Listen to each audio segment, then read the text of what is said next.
নমস্কার। আচ্ছা, আপনি কি জানেন যে আপনি মারা যাওয়ার সঙ্গে সঙ্গে আপনার নামটা ভ্যানিশ হয়ে যাবে, উধাও হয়ে যাবে? লোকে আপনাকে কি বলবে জানেন? বডি। আপনার যারা প্রিয়জন, আপনার নিজের লোক, যাদের ইমপ্রেস করার জন্য আপনি সারা জীবনটা কাটিয়ে দিয়েছেন, তারা কি বলবে জানেন? বডিটাকে সরাও, বা একটু ভালোবাসলে বডিটাকে একটু সাবধানে সরাও, বডিটাকে নিয়ে যাও, বডিটাকে তোলো। আপনার পরিচয় শুধুমাত্র একটা বডি হয়ে রয়ে যাবে। তাই শুধু অন্যকে ইমপ্রেস করার জন্য নয়, নিজেকে ইমপ্রেস করার জন্য, নিজের জীবনটাকে ইমপ্রেস করার জন্য একটু সময় ব্যয় করুন। যদি খরচা করতে ইচ্ছে হয় তাহলে অন্যের জন্য করুন, কিন্তু শুধুমাত্র অন্যের জন্য না, নিজের জন্য, নিজের পছন্দের জিনিসগুলোতেও খরচা করুন। হাসতে ভালো লাগলে এত হাসুন যে পেট ব্যথা হয়ে যাবে। নাচতে ইচ্ছে হলে আপনি যত খারাপই নাচুন না কেন, প্রাণ ভরে নাচুন, যে আপনার মনটা খুশি হয়ে যাবে। কোনো কিছু খাবার ইচ্ছে হলে নিশ্চয়ই খাবেন, প্রাণ ভরে খাবেন। যদি বেড়াতে ইচ্ছে হয় অবশ্যই ঘুরে আসুন, অবশ্যই বেরিয়ে আসুন। এই সময়টা কিন্তু ফিরে আসবে না।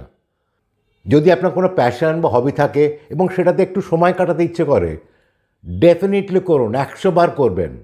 কে কী বলল একদম পাত্তা দেবেন না, কারণ দুনিয়াতে প্রচুর লোক আছে যারা অন্যের কথা আলোচনা করতে ভালোবাসে। তারা আপনার কাছে ইম্পর্ট্যান্ট নয়।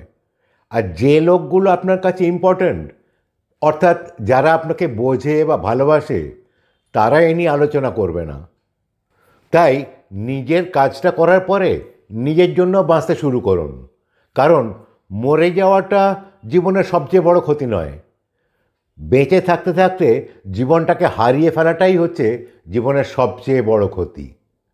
যখন কোনো আনন্দ করতে ইচ্ছে করছে, তখন আনন্দগুলোকে পরে করব বলে রেখে দিলে হয় সেটা হবে না, না হয় বেশি বয়সে সেটা জোর করে করতে হবে।